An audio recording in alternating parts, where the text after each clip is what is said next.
Growth of European civilization in the 12th century, by Anonymous. Various improvements in the system of jurisprudence and administration of justice occasioned a change in manners of great importance and of extensive effect. They gave rise to a distinction of professions. They obliged men to cultivate different talents and to aim at different accomplishments in order to qualify themselves for the various departments and functions which became necessary in society. Among uncivilized nations, there is but one profession honorable, that of arms. All the ingenuity and vigor of the human mind are exerted in acquiring military skill or address. The functions of peace are few and simple, and require no particular course of education or of study as a preparation for discharging them. This was the state of Europe during several centuries. Every gentleman born a soldier scorned any other occupation. He was taught no science but that of war. Even his exercises and pastimes were feats of martial prowess. Nor did the judicial character, which persons of noble birth were alone entitled to assume, demand any degree of knowledge beyond that which such untutored soldiers possessed. To recollect a few traditionary customs which time had confirmed and rendered respectable, to mark out the lists of battle with due formality, to observe the issue of the combat, and to pronounce whether it had been conducted according to the laws of arms, included everything that a baron who acted as a judge found it necessary to understand.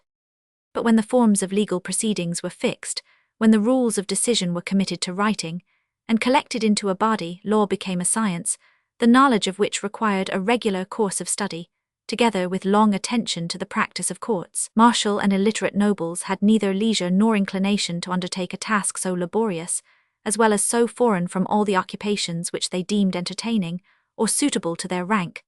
They gradually relinquished their places in courts of justice, where their ignorance exposed them to contempt. They became weary of attending to the discussion of cases which grew too intricate for them to comprehend. Not only the judicial determination of points which were the subject of controversy, but the conduct of all legal business and transactions was committed to persons trained by previous study and application to the knowledge of law. An order of men, to whom their fellow citizens had daily recourse for advice, and to whom they looked up for decision in their most important concerns, naturally acquired consideration and influence in society. They were advanced to honors which had been considered hitherto as the peculiar rewards of military virtue. They were entrusted with offices of the highest dignity and most extensive power. Thus another profession than that of arms came to be introduced among the laity, and was reputed honorable. The functions of civil life were attended to. The talents requisite for discharging them were cultivated. A new road was opened to wealth and eminence. The arts and virtues of peace were placed in their proper rank and received their due recompense. While improvements, so important with respect to the state of society and the administration of justice, gradually made progress in Europe, sentiments more liberal and generous had begun to animate the nobles. These were inspired by the spirit of chivalry, which, though considered commonly as a wild institution, the effect of caprice and the source of extravagance, arose naturally from the state of society at that period, and had a very serious influence in refining the manners of the European nations. The feudal state was a state of almost perpetual war, rapine, and anarchy, during which the weak and unarmed were exposed to insults or injuries. The power of the sovereign was too limited to prevent these wrongs, and the administration of justice too feeble to redress them. The most effectual protection against violence and oppression was often found to be that which the valor and generosity of private persons afforded.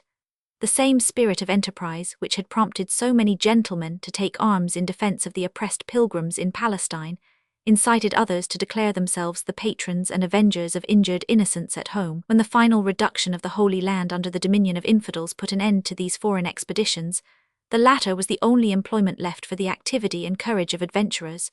To check the insolence of overgrown oppressors, to rescue the helpless from captivity, to protect or to avenge women, orphans, and ecclesiastics who could not bear arms in their own defense, to redress wrongs and to remove grievances, were deemed acts of the highest prowess and merit. Valor, humanity, courtesy, justice, honor were the characteristic qualities of chivalry. To these was added religion, which mingled itself with every passion and institution during the Middle Ages, and by infusing a large proportion of enthusiastic zeal, gave them such force as carried them to romantic excess. Men were trained to knighthood by a long previous discipline. They were admitted into the order by solemnities no less devout than pompous. Every person of noble birth courted that honor. It was deemed a distinction superior to royalty, and monarchs were proud to receive it from the hands of private gentlemen. This singular institution, in which valor, gallantry, and religion were so strangely blended, was wonderfully adapted to the taste and genius of martial nobles, and its effects were soon visible in their manners. War was carried on with less ferocity, when humanity came to be deemed the ornament of knighthood no less than courage. More gentle and polished manners were introduced, when courtesy was recommended as the most amiable of knightly virtues. Violence and oppression decreased, when it was reckoned meritorious to check and to punish them. A scrupulous adherence to truth, with the most religious attention to fulfill every engagement, became the distinguishing characteristic of a gentleman, because chivalry was regarded as the school of honor, and inculcated the most delicate sensibility with respect to those points. The admiration of these qualities, together with the high distinctions and prerogatives conferred on knighthood in every part of Europe, inspired persons of noble birth on some occasions with a species of military fanaticism, and led them to extravagant enterprises, but they deeply imprinted on their minds the principles of generosity and honor. These were strengthened by everything that can affect the senses or touch the heart.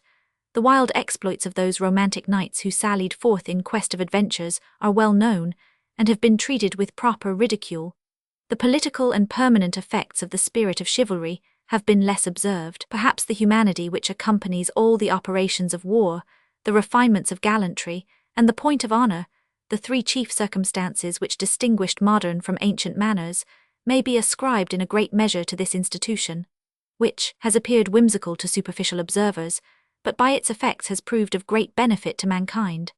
The sentiments which chivalry inspired had a wonderful influence on manners and conduct during the 12th, 13th, 14th, and 15th centuries.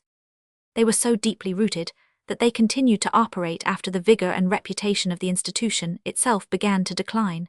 Some considerable transactions recorded in the following history resemble the adventurous exploits of chivalry, rather than the well-regulated operations of sound policy.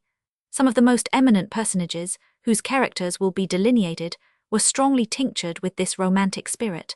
Francis I was ambitious to distinguish himself by all the qualities of an accomplished knight, and endeavored to imitate the enterprising genius of chivalry in war, as well as its pomp and courtesy during peace. The fame which the French monarch acquired by these splendid actions so far dazzled his more temperate rival, that he departed on some occasions from his usual prudence and moderation, and emulated Francis in deeds of prowess or of gallantry.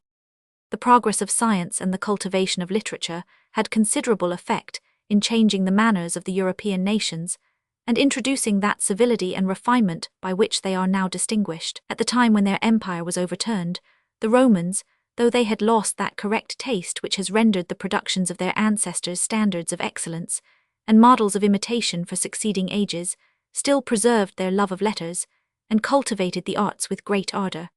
But rude barbarians were so far from being struck with any admiration of these unknown accomplishments, that they despised them. They were not arrived at that state of society, when those faculties of the human mind which have beauty and elegance for their objects begin to unfold themselves. They were strangers to most of those wants and desires which are the parents of ingenious invention, and as they did not comprehend either the merit or utility of the Roman arts, they destroyed the monuments of them, with an industry not inferior to that with which their posterity have since studied to preserve or to recover them. The convulsions occasioned by the settlement of so many unpolished tribes in the empire, the frequent as well as violent revolutions in every kingdom which they established, together with the interior defects in the form of government which they introduced, banished security and leisure.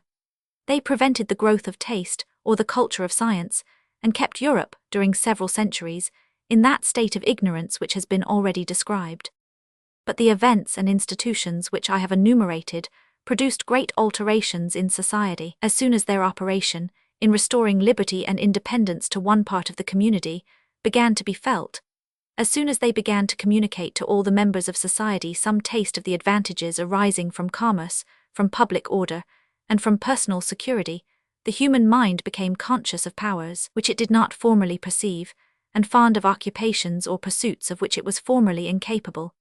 Towards the beginning of the 12th century, we discern the first symptoms of its awakening from that lethargy in which it had been long sunk, and observe it turning with curiosity and attention towards new objects.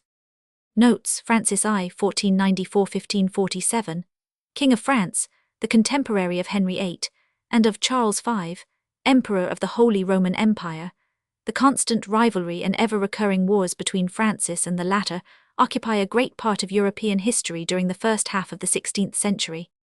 His more temperate rival, Charles V, at the time when their empire was overturned, the Romans, in 410 A. 500, by the incursions of the Goths,